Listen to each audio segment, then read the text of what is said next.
Buenas tardes, mi nombre es Alejandro José Camacho Moya y hoy les vengo a hacer un pequeño resumen acerca del capítulo 5, la práctica pedagógica en la escuela unidocente, unitaria o multigrado.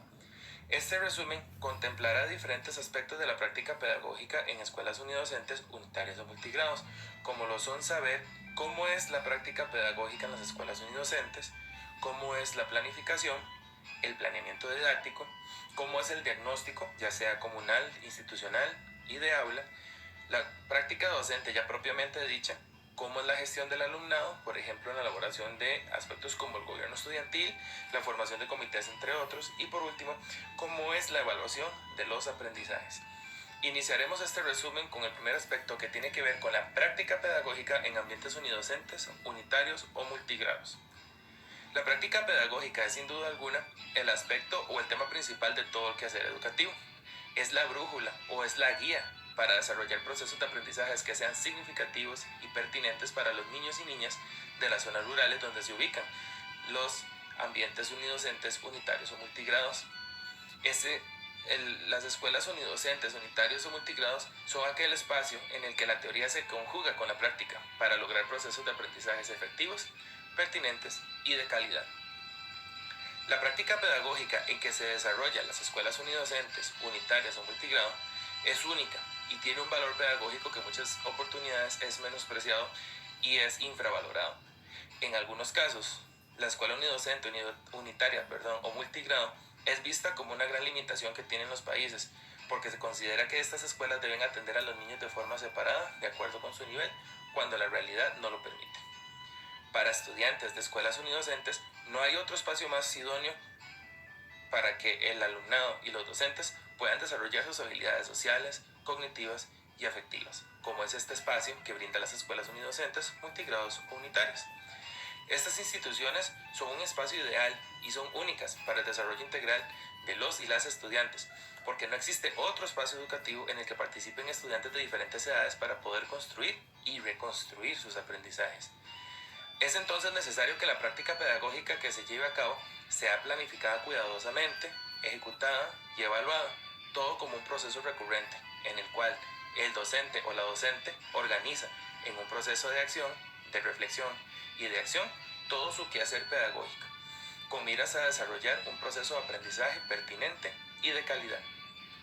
Para que esta práctica pedagógica sea exitosa, el educador o la educadora debe tomar en cuenta aspectos tales como el diagnóstico de los educandos y de las educandas, el planeamiento didáctico y la adecuación curricular, la utilización creativa de los recursos, la participación de los estudiantes, entre otros aspectos. Como segundo punto a tratar está el diagnóstico, ya sea comunal, institucional y de aula. Siempre es necesario conocer el contexto en el cual se van a llevar a cabo cualquier tareas educativas.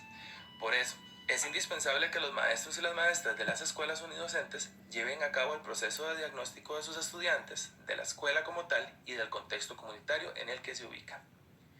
Como concepto, el diagnóstico es un proceso organizado, coherente, con objetivos, etapas y tareas claramente definidas, realizado en un tiempo dado, con el fin de obtener información, ya sea cualitativa y cuantitativa, relevante acerca de la situación del niño y de la niña, de la institución y de la realidad sociocultural y natural donde funciona el centro educativo.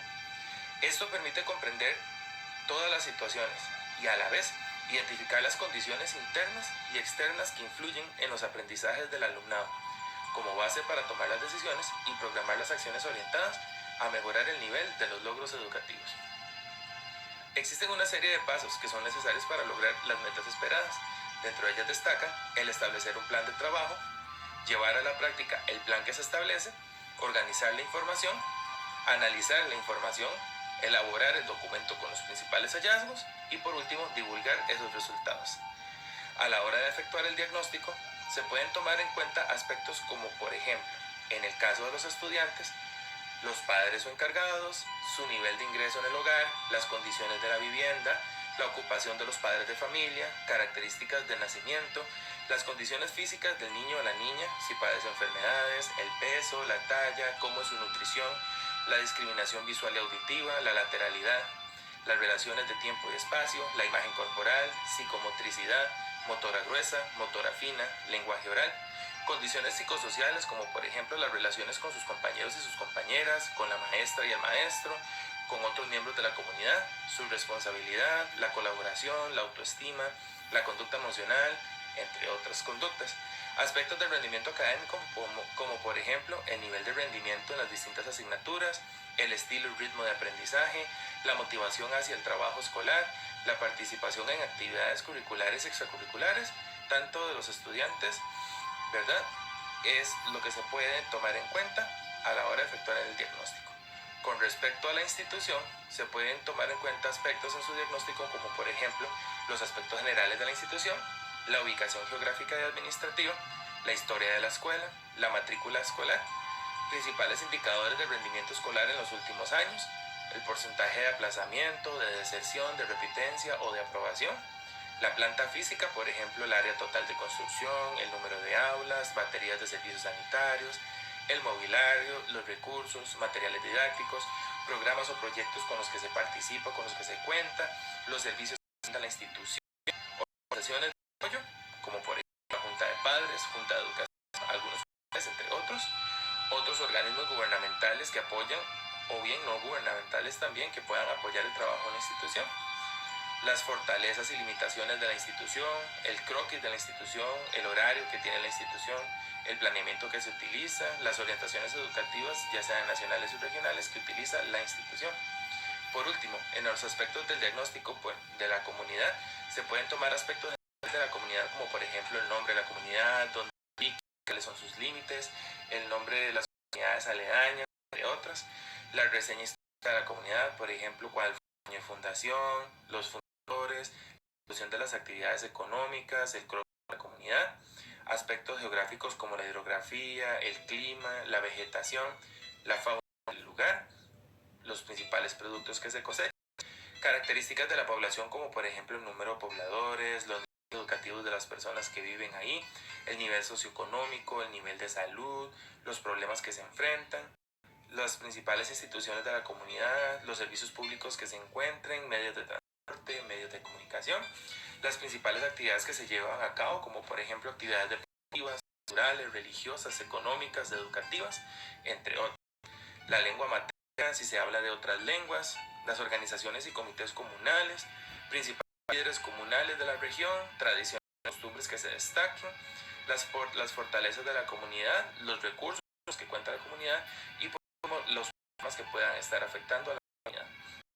Una vez que el diagnóstico está listo, el docente deberá darse a la tarea de preparar los planeamientos que se necesitan para el desarrollo de su práctica pedagógica. Un tercer aspecto de la práctica pedagógica a tomar en cuenta es la planificación en la escuela unidocente, unitaria o multigrado. El proceso que sigue a la hora de elaborar esta planificación es muy similar al del resto de los centros educativos. Esta planificación parte del análisis de los lineamientos nacionales, regionales, de departamento o por provincia, según sea cada país, y luego se construyen los planes del centro escolar y se llega al mayor nivel de concreción cuando se elaboran los planes escolares. Para esto, por ejemplo, se debe tener en cuenta un análisis de los programas de estudios y políticas nacionales.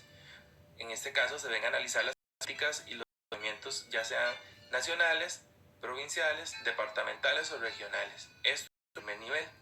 En un segundo nivel se elabora el proyecto educativo institucional, que es donde ya se elabora el planeamiento institucional como tal.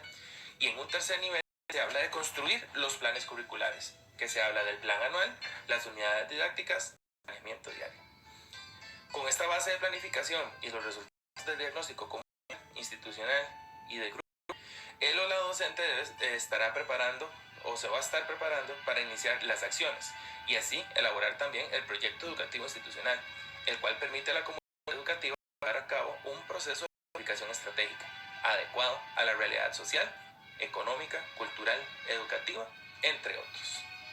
Con la elaboración del proyecto educativo institucional se pretende promover una nueva organización escolar en la que los involucrados sean todos y que puedan participar y asumir responsabilidades. Buscan propiciar ambientes para el aprendizaje significativo. Se pretende también impulsar la conformación de una verdadera comunidad educativa en la que se transformen las relaciones verticales en relaciones horizontales.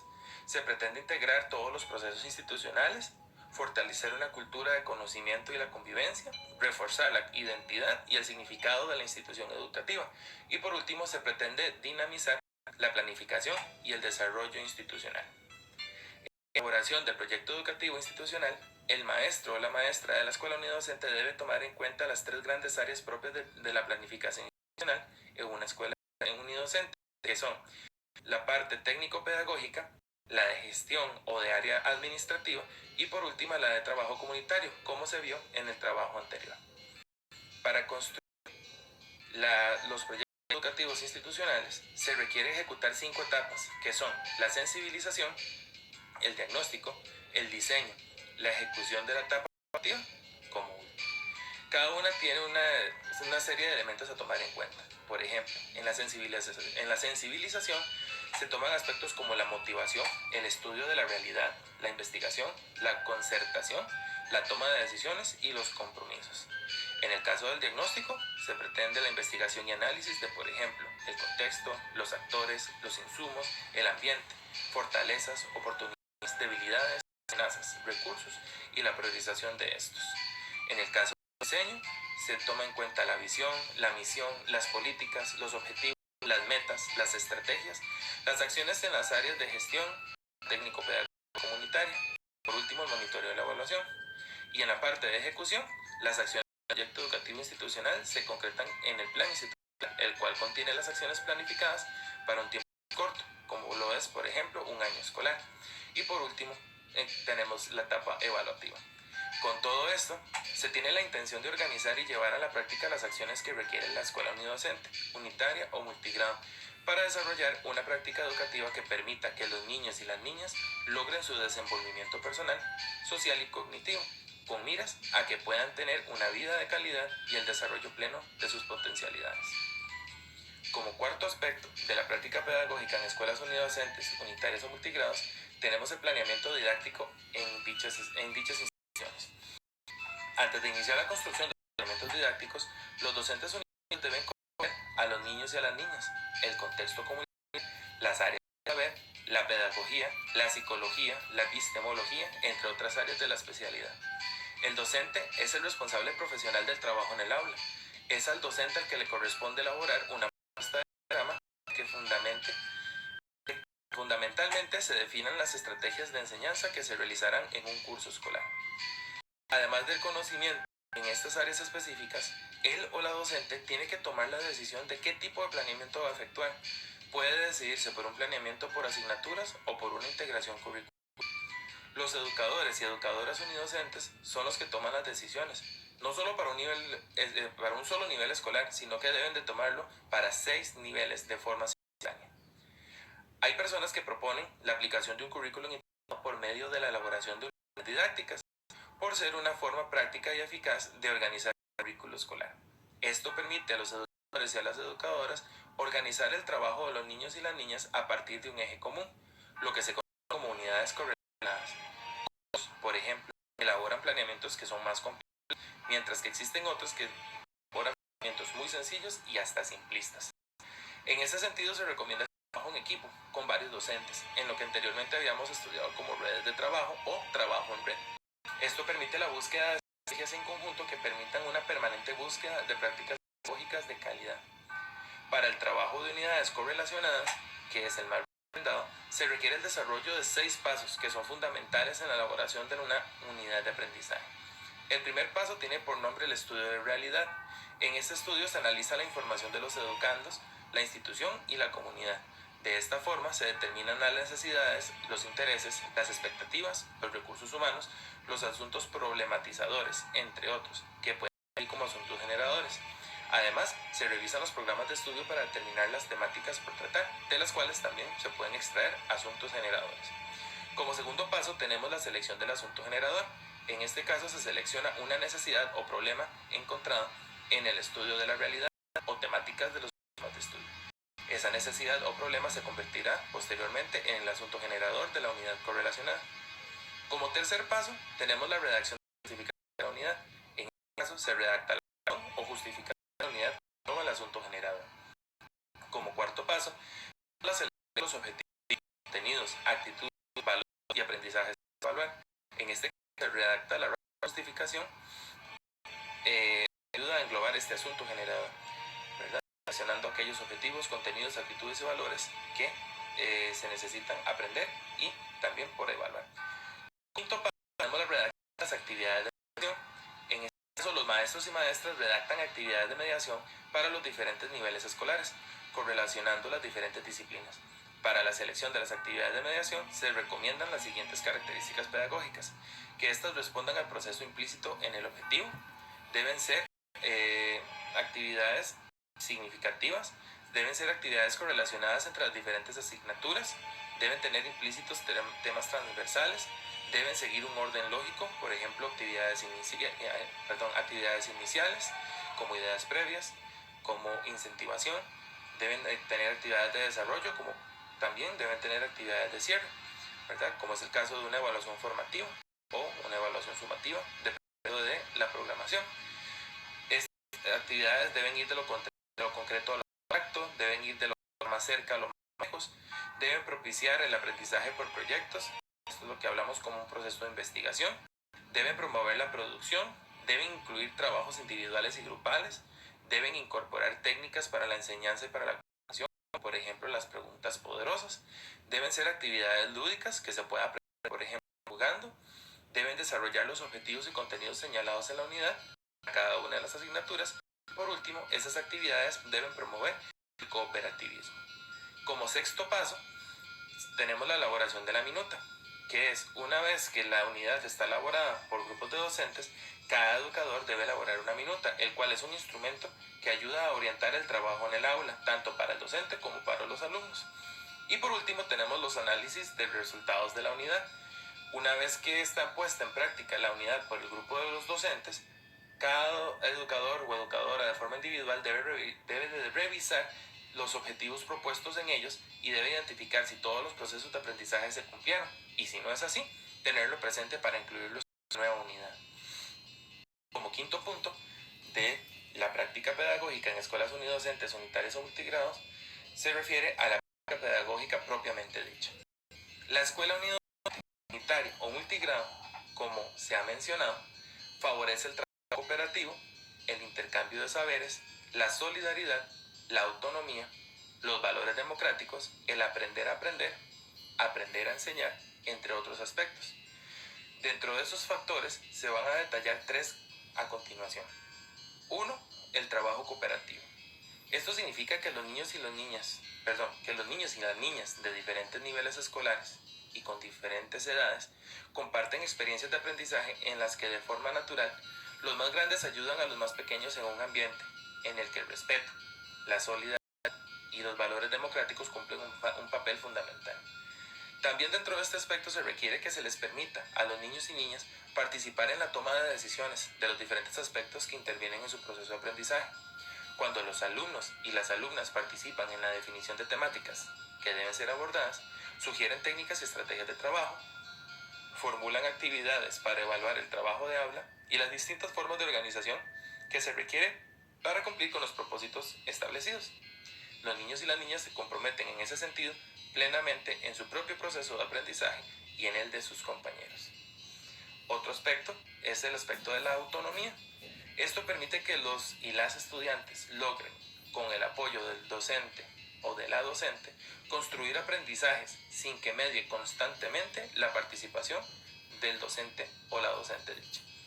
Esta autonomía le permite al estudiante o a la estudiante desenvolverse con éxito en su desempeño escolar y en su vida de comunidad.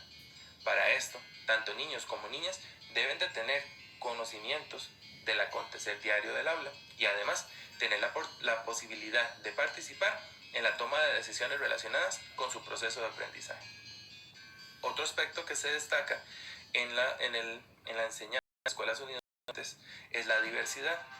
En este caso encontramos niños y niñas de edades, de intereses, de expectativas, de familias y hasta en algunos casos de culturas diferentes. Esta escuela se convierte entonces en un reflejo de una microsociedad en la que la diversidad y la heterogeneidad se caracterizan y caracteriza como tal entonces a la sociedad en la parte natural. Los niños y las niñas son conscientes de que tienen capacidades y destrezas diferentes, pero en la medida que puedan unir esas diferencias, pueden llegar a alcanzar metas que satisfagan las necesidades tanto individuales como colectivas. En la práctica pedagógica de las escuelas unidas se tiene que contemplar, además, en su organización, tres elementos fundamentales que tienen que ver con la organización de los estudiantes y las estudiantes, la organización del espacio y cómo organizar el tiempo escolar. En cuanto a la organización del trabajo del aula y de los espacios, el docente tienen que pensar en cómo se van a organizar tanto el mobiliario como los espacios que tiene la escuela. Igualmente, cómo quieren que sea el ambiente emocional en el que se desarrollen las lecciones, ya que estos dos aspectos van a tener incidencia directa en el aprendizaje social, cognitivo y afectivo de los niños y de las niñas. Es indispensable entonces que los niños y los docentes en este caso conformen una comunidad de aprendizaje y que entre todos participen en la organización, en la selección y en la ubicación de las áreas de trabajo, tanto dentro como fuera del aula. Él o la docente, junto con los niños y niñas, deben elegir la forma en que puedan distribuir entonces los diferentes espacios, el mobiliario, de acuerdo con las actividades que piensan llevar a cabo. Con respecto al tiempo escolar, este es uno de los factores que incide fuertemente en el aprovechamiento, que es el tiempo, ¿verdad? Pues este es el que se debe llevar un control que deben tener los y las estudiantes de las actividades de mediación que son propuestos día a día. Esto en gran medida por la autonomía que poseen. En este caso se recomienda dividir la jornada escolar en tres grandes momentos: un momento de apertura, un momento de desarrollo y un momento de cierre.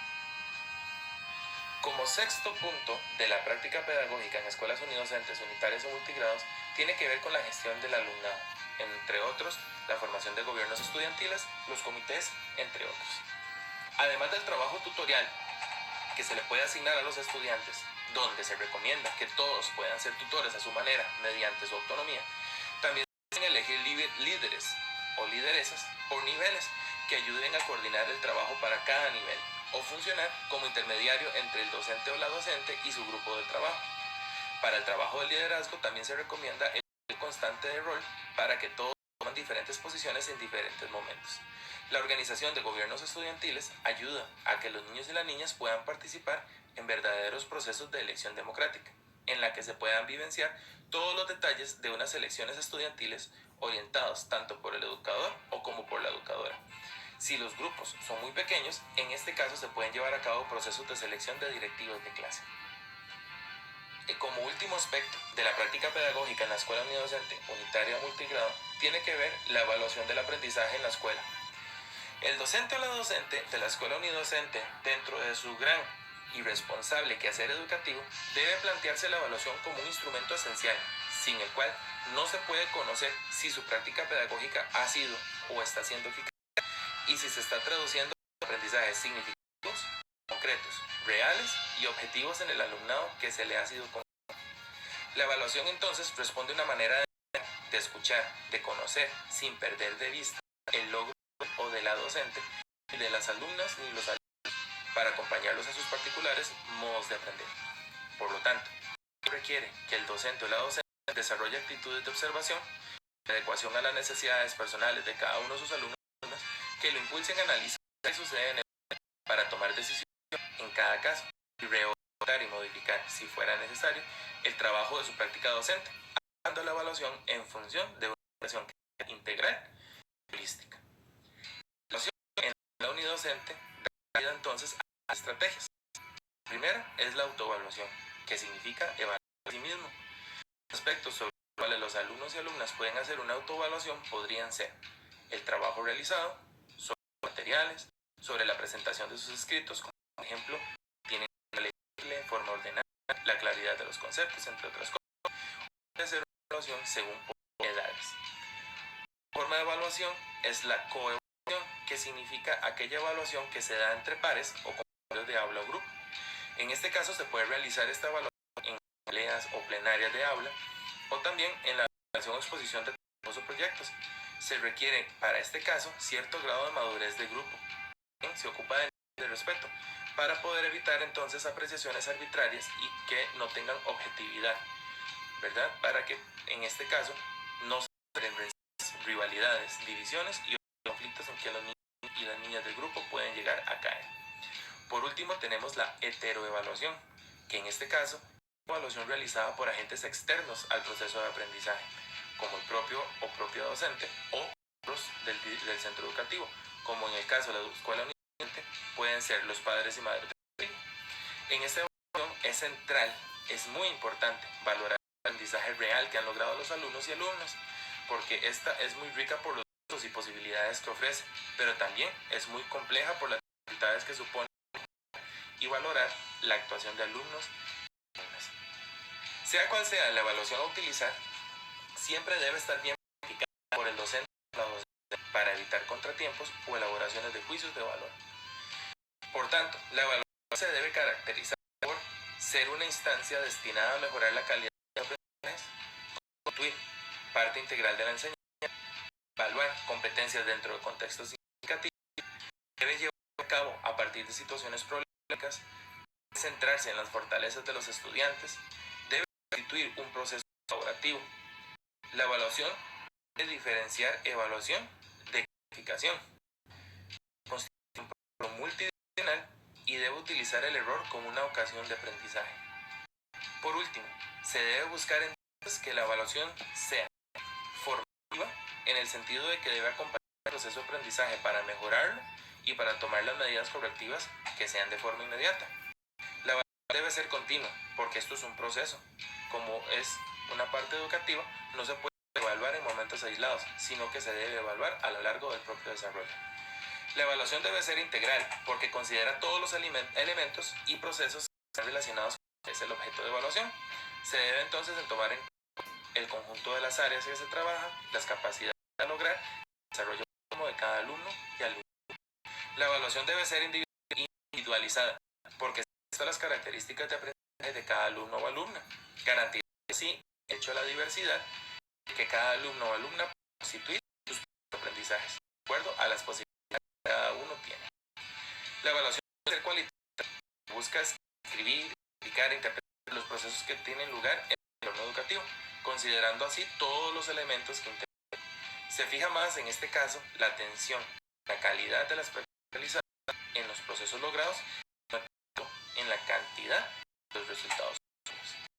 La evaluación debe ser democrática, porque los criterios de evaluación han de ser conocidos y comentados por los alumnos, alumnas y docentes. La docente puede pedir a sus alumnos y alumnas, de acuerdo con el nivel, con el lenguaje, que expresen sus opiniones acerca de lo que van a aprender, como los conocimientos que van construyendo y la calidad de funcionamiento de lo que han aprendido. Por último, la evaluación debe ser contextualizada, porque las decisiones sobre la evaluación tienen que estar integrados en los proyectos de aula, partiendo de la realidad específica de cada grupo. Del mismo modo, han contextualizado los contenidos a través de los cuales se logran las capacidades y actitudes que se propongan en las diferentes unidades didácticas. Con esto llegamos al final del capítulo 5, que tiene que ver con la práctica pedagógica en la unidad o multigrado. Se tomaron aspectos como el saber cómo es la práctica pedagógica en estos tipos de escuelas, cómo es la planificación, cómo es el planeamiento didáctico, cómo es el diagnóstico como comunal, institucional y de aula, cómo es la práctica ya propiamente dicha, cómo es la gestión del alumnado y por último, por la evaluación de los aprendizajes. Mi nombre es Alejandro Camacho Moya y este fue un trabajo elaborado para la Universidad de San José. Muchas gracias.